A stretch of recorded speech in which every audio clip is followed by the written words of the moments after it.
हमारा वीडियो था उसमें ये था कि डिफरेंसेस थे कई तरह के इस चैप्टर से, लाइफ प्रोसेसेस से। अभी इस वीडियो में हम देखेंगे कि कौन कौन से डायग्राम बेस्ड क्वेश्चन आ सकते हैं एग्ज़ाम में। फर्स्ट है draw the diagram depicting human alimentary canal. कहने का मतलब ह्यूमन डाइजेस्टिव सिस्टम बनाना है जहाँ पे गाल ब्लैडर, लीवर और पैंक्रियाज को हमें लेबल करना है। तो ये है हमारा डायग्राम। यहाँ पे हम देख रहे हैं पैंक्रियाज है जो कि ठीक स्टमक के पीछे होता है, और ये जो है लीफ लाइफ देखने में लगता है, पत्ती जैसा। ठीक है, इस तरीके से। उसके बाद गाल ब्लैडर है जो कि उसके नीचे होता है, लीवर के नीचे होता है। उसके तीसरा है लीवर हमारा है जो कि ट्रायंगुलर शेप में होता है। तो ये लेबल करना है तो हमने कर दिया। Then we have next question that state the roles of liver and pancreas. का रोल क्या है? तो लीवर से जो है यहाँ पे देख लेते हैं। लीवर में बाइल जूस सिक्रीट होता है जो कि गाल ब्लैडर से, लीवर में बाइल जूस स्टोर होता है जो कि गाल ब्लैडर से सिक्रीट होता है। मतलब अगर ऊपर देखें हम तो ये है गाल ब्लैडर बाइल सिक्रीट करेगा, सिक्रीट करने के बाद वो जो है कहाँ जाएगा, वो लीवर में जाके, लीवर में यहाँ पर जाके ये बाइल जो है यहाँ पे आके स्टोर हो जाएगा। नेक्स्ट चीज़ है बाइल का फंक्शन क्या है? तो हमें मालूम है जो फूड में फैट मॉलिक्यूल्स होते हैं उनको ये ब्रेक डाउन करता है, और इस प्रोसेस को हम लोग बोलते हैं इमल्सिफिकेशन। क्या बोलते हैं? इमल्सिफिकेशन। ठीक है, याद रहेगा। तो bile break downs the fat molecules and the process is known as emulsification. Next हमारा क्वेश्चन क्या था? नेक्स्ट ये था कि पैंक्रियाज का फंक्शन क्या है। तो पैंक्रियाज का फंक्शन भी है यहाँ पर कि ये प्रोटीन डाइजेस्टिंग और स्टार्च डाइजेस्टिंग एंजाइम्स को सिक्रीट करता है। जो हमारा पैंक्रियाज है ये प्रोटीन को डाइजेस्ट करने वाला ट्रिप्सिन और स्टार्च को डाइजेस्ट करने वाला एमाइलेज एंजाइम को सिक्रीट करता है। यही है। सी क्या है? सी ये है कि एब्जॉर्प्शन ऑफ फूड कहाँ होता है। तो absorption of food small intestine में होता है। इंटेस्टाइन में, स्मॉल इंटेस्टाइन में होता है। ठीक है। और एब्जॉर्प्शन ऑफ वाटर कहाँ होता है? ये लार्ज इंटेस्टाइन में होता है। याद कैसे करेंगे? क्योंकि हम अपने बॉडी में वाटर ज़्यादा लेते हैं, तो वाटर लार्ज है तो लार्ज इंटेस्टाइन में होगा। Food as compared to water is less, then we can learn it like small intestine is absorbing the digested food. ठीक है। नेक्स्ट हमारा क्या है? Name the gland associated with digestion of starch. Starch का digestion कौन सा gland करता है? तो स्टार्च का डाइजेशन करता है, हमें मालूम है कि हमारे माउथ में लार होते हैं जिसे हम लोग सलाइवा बोलते हैं। ठीक है, सलाइवा। सलाइवा से एंजाइम सिक्रीट होता है जिसे बोलते हैं salivary amylase. Salivary amylase enzyme बोलते हैं। और ये जो सलाइवरी एमाइलेज एंजाइम है ये स्टार्च को माल्टोज में चेंज कर देता है, ब्रेक कर देता है, कन्वर्ट कर देता है। नेक्स्ट हमारा how is pH maintained in stomach and small intestine. अब जो स्टमक होता है हमें मालूम है स्टमक से HCl सिक्रीट होता है जो फूड को एसिडिक बनाता है। और फूड एसिडिक होने की वजह से क्या फ़ायदा है कि जो पेप्सिन एंजाइम है वो अपना काम अच्छे से कर सकता है। अगर फूड एसिडिक नहीं होगा तो पेप्सिन अपना काम अच्छे से नहीं करेगा। स्मॉल इंटेस्टाइन में क्या है? यहाँ पर जो है बाइल सिक्रीट होगा लीवर से, गाल ब्लैडर से सिक्रीट होगा, लीवर में आएगा, लीवर से यहाँ पर बाइल आता है, अब ये बाइल क्या करता है, ये बाइल फूड को एल्कलाइन बना देता है। एल्कलाइन माने बेसिक। अब एल्कलाइन होने से क्या होगा कि यहाँ पर पैंक्रियाज से जो ट्रिप्सिन हार्मोन निकलता है, ट्रिप्सिन, वो ठीक से काम कर सकता है। तो ये दोनों का फंक्शन मैंने बता दिया। अब नेक्स्ट हमारा क्वेश्चन क्या है, draw the diagram to show nutrition in amoeba. Amoeba में न्यूट्रिशन को दिखाना है। तो हमें मालूम है अमीबा इरेगुलर शेप का एक जो है यूनिसेलुलर ऑर्गेनिज्म से, ये सारी चीज़ें, ये और ये सब क्या है, स्यूडोपोडिया है। इसको हम लोग क्या बोलते हैं, स्यूडोपोडिया बोलते हैं। ये स्यूडोपोडिया है। अब फूड इसके पास आता है तो धीरे धीरे स्यूडोपोडिया को ऐसे बढ़ाता है और फूड को अपने बॉडी में अंदर ले लेता है। तो ये है, इसको देख लेना। यहाँ पूछा गया है कि स्यूडोपोडिया जो होता है उसका न्यूट्रिशन के अलावा क्या काम है। तो उसका न्यूट्रिशन के अलावा लोकोमोशन है। लोकोमोशन माने चलना फिरना, वॉकिंग, मूविंग, मूवमेंट। ठीक है।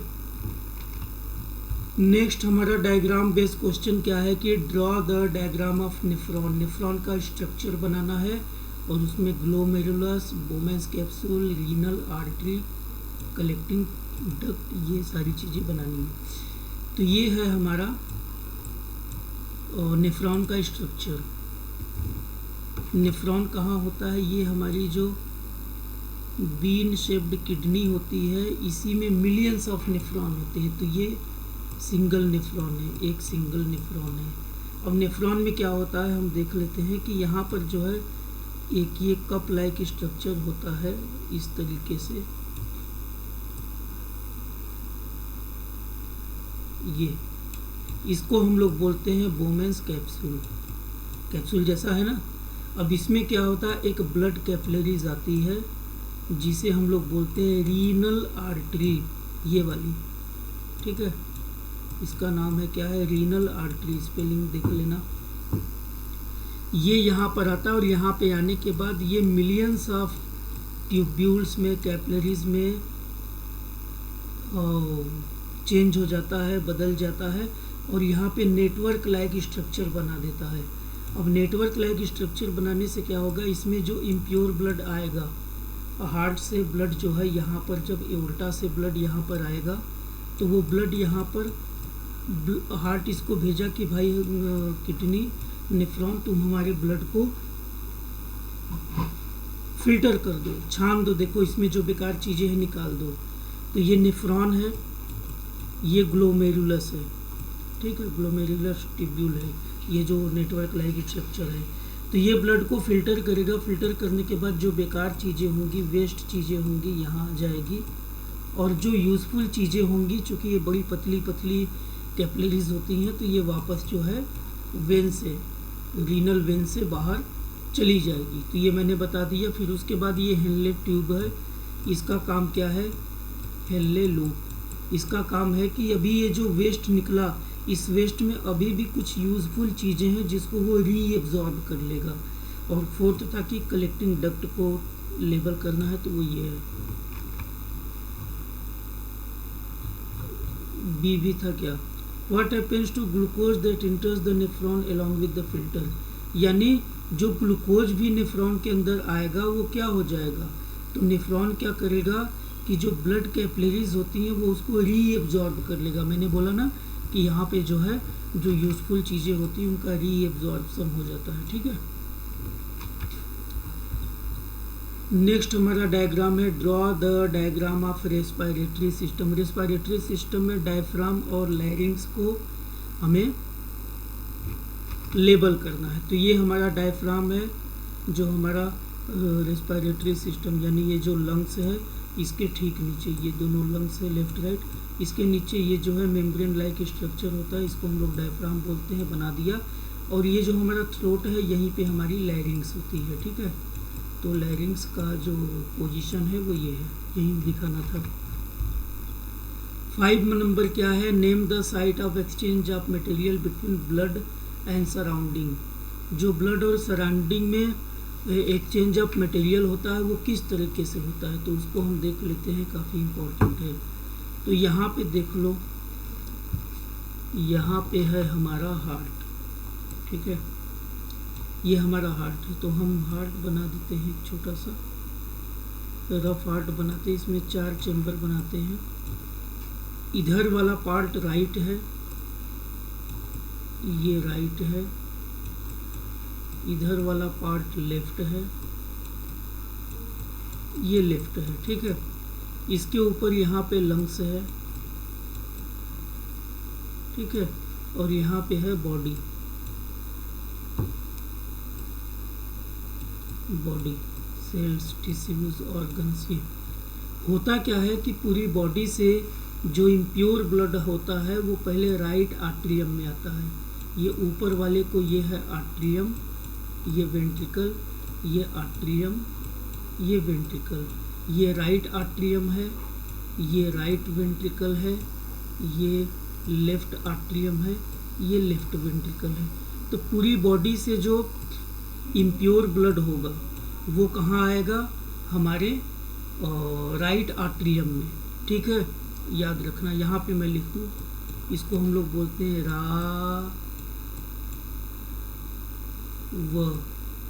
इसको बोलते हैं ला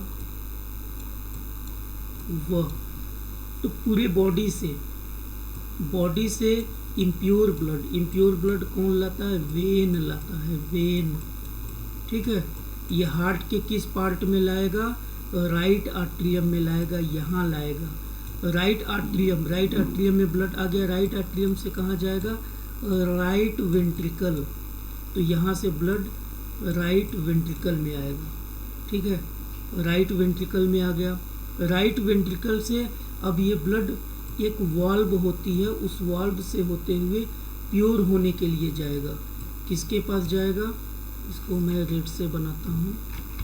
ये प्योर होने के लिए जाएगा लंग्स के पास। तो कौन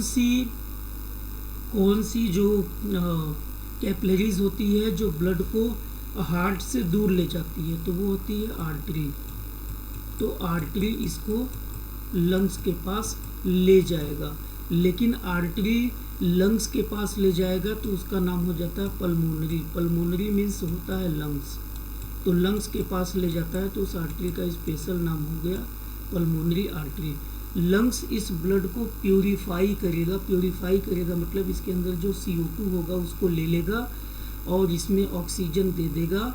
और ऑक्सीजन देने के बाद ये ब्लड कहाँ आएगा? फिर से ला माने लेफ्ट आर्ट्रियम। तो लंग्स से लेफ्ट आर्ट्रियम में ये ब्लड आएगा। कौन लाएगा?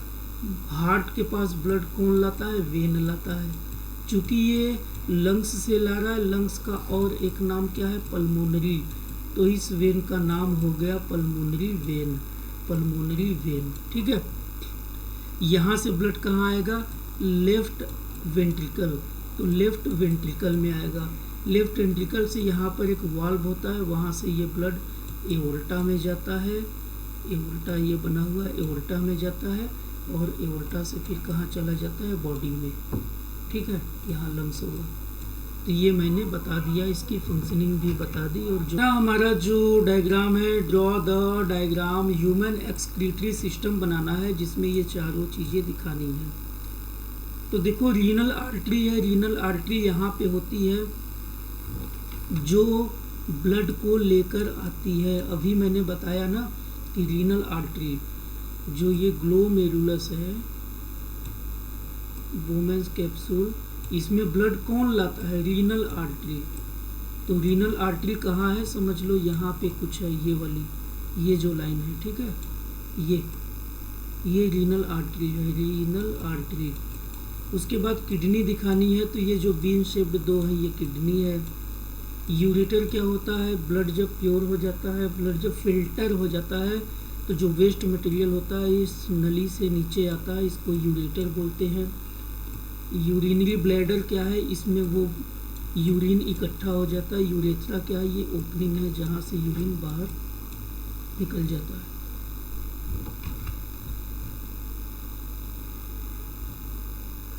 ये सबके फंक्शन भी शायद पूछे तो फंक्शन देख लो। रीनल आर्टरी क्या होता है? ब्लड को लाता है किडनी के पास, मैंने बता दिया, ठीक है।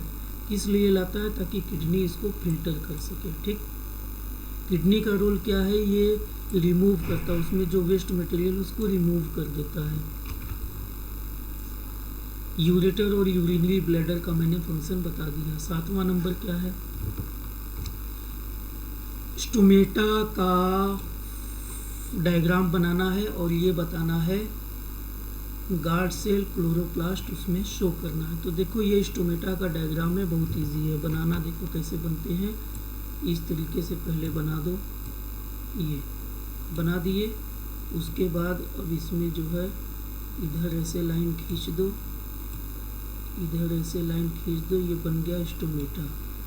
ये जो पार्ट है ये ग्रीन होगा, ये ग्रीन होगा, इसको हम लोग बोलते हैं गार्ड सेल, गार्ड सेल। और बीच बीच में यहाँ पे जो है डार्क ग्रीन कलर का होगा जिसे हम लोग क्लोरोप्लास्ट बोलते हैं। ठीक ना, डार्क ग्रीन क्लोरोप्लास्ट बोलते हैं। हो गया। इसमें करना क्या था, इसमें ये बताना था कि स्टोमेटा के फंक्शन क्या है। बहुत इम्पोर्टेंट है, एग्ज़ाम की दृष्टि से बहुत इम्पोर्टेंट है स्टोमेटा के फंक्शन।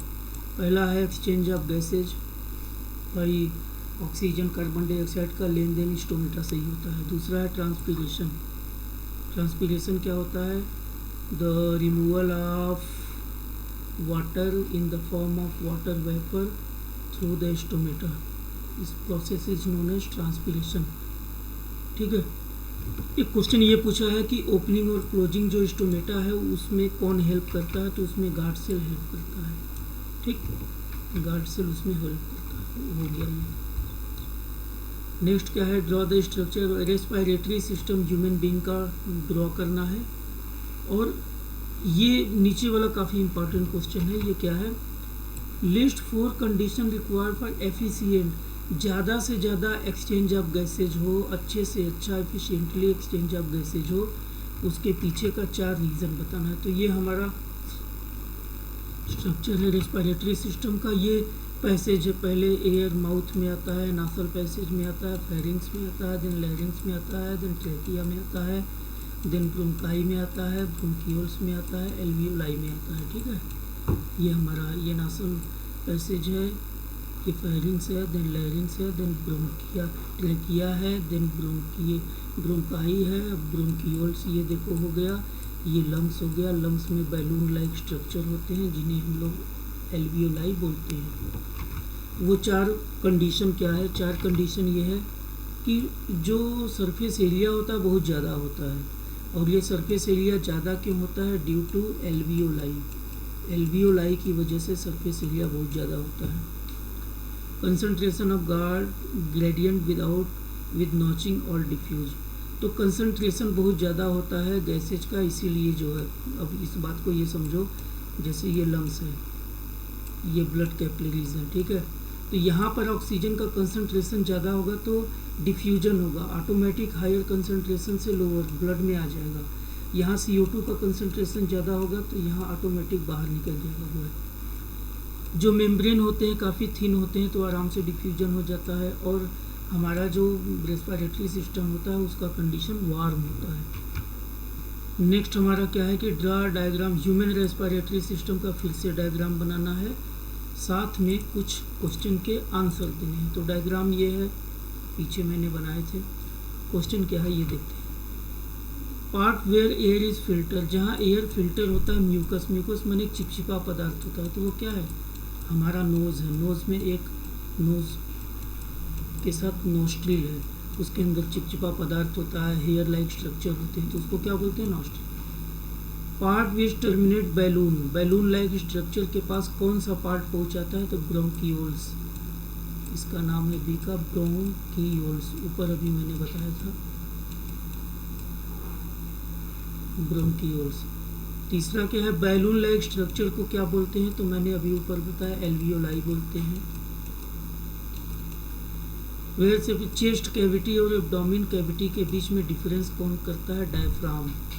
ठीक है, ये डायग्राम देख लो, यहाँ पे ये है डायफ्राम, ये डायफ्राम, ये हमारे एब्डोमिनल यानी पेट को और चेस्ट कैविटी ये जो पूरा है इसको अलग करता है, कौन करता है, डायफ्राम करता है। तो इस तरीके से भी डायग्राम बेस्ड क्वेश्चन एग्जाम में आते हैं। बी क्या है, what is the rate of breathing. Aquatic animal में ब्रीदिंग रेट बहुत फास्ट होता है। एक्वेटिक जो ऑर्गेनिजम्स होते हैं वो वाटर में रहते हैं और वो ब्रीदिंग कैसे करते हैं, वाटर में जो ऑक्सीजन डिजॉल्व होता है उससे ब्रीदिंग करते हैं। अब ऑक्सीजन में जब ऑक्सीजन वाटर में होगा तो ऑक्सीजन का कंसंट्रेशन काफ़ी कम होगा, तो ऑक्सीजन वाटर में बहुत कम है लेकिन उनको ब्रीदिंग तो करना है, तो ब्रीदिंग वो तेज करेंगे तब तो बराबर काफ़ी मात्रा में बराबर अमाउंट में एफिशिएंट अमाउंट में ऑक्सीजन वो ब्रीद कर पाएंगे, इसीलिए उनमें ब्रीदिंग रेट ज़्यादा होती है। नेक्स्ट क्या है कि draw the diagram front view of human heart का फ्रंट व्यू बनाना है, ये बना हुआ है। लेवल एनी 6 पार्ट बनाना है तो कोई भी 6 पार्ट बना दो। तो देखो इजी क्या है बनाने में, हार्ट तुम बना दोगे जैसा भी तुम बनाओ, ठीक है, वो तुम्हारी मर्जी है। ये हार्ट बना दिए। अब इसमें 4 पार्ट होते हैं इस तरीके से, ठीक है। ये इधर राइट होता है, इधर लेफ्ट होता है, ठीक है। तो राइट आर्ट्रियम, लेफ्ट आर्ट्रियम, नीचे है right ventricle, right left ventricle, left ventricle. हो गया, 4 हो गया। अब यहाँ देखो ट्राइकस्पिड वाल्व होता है, बाइकस्पिड वाल्व होता है। तो ये राइट है, राइट राइट राइट राइट में आर होता है और ट्राई में भी आर होता है। तो राइट साइड जो वाल्व होता है यहाँ पर उसे जो है बोलेंगे ट्राइकस्पिड वाल्व, और लेफ्ट साइड जो होगा उसे कहेंगे बाइकस्पिड वाल्व। तो 6 चीज़ें हो गई, ठीक है, 6 चीज़ें हो गई। आगे क्या है, they are concern with arterial blood supply to heart. बाकी ब्लड सप्लाई जो होता है कैसे उसका पैसेज क्या होता है वो मैंने पहले ही बता दिया, एक बार फिर से बताता हूँ। राव लिख दो, लाव लिख दो, ये बॉडी है, ठीक है, ये लंग्स है, ये फिर से बॉडी है, याद रहेगा। अब बॉडी से जो इम्प्योर ब्लड आएगा वेन लाएगा, राइट आर्ट्रियम में लाएगा, राइट आर्ट्रियम से राइट वेंट्रिकल में जाएगा, राइट वेंट्रिकल से लंग्स में जाएगा प्योर होने के लिए, क्योंकि बॉडी से जो ब्लड आता है इम्प्योर होता है। प्योर होने के लिए आर्टरी ले जाएगा, लेकिन कौन सी आर्टरी ले जाएगा, पल्मोनरी आर्टरी ले जाएगा। लंग्स उस ब्लड को प्योर करेगा, प्योर होने के बाद लेफ्ट आर्ट्रियम में लाएगा। लाता कौन है ब्लड के पास, वेन लाता है, कौन सा वेन लाएगा, पल्मोनरी वेन लाएगा। यहाँ से ब्लड लेफ्ट वेंट्रिकल में जाएगा, लेफ्ट वेंट्रिकल से बाइकस्पिड वाल्व से बॉडी में जाएगा, बॉडी में से फिर ब्लड इम्प्योर होगा, इम्प्योर होने के बाद फिर से वेन लाएगा। इस तरीके से ये आर्टरी होगा, इस तरीके से ये पूरा प्रोसेस चलता है। ये डायग्राम बेस्ड क्वेश्चन है, बहुत इंपॉर्टेंट।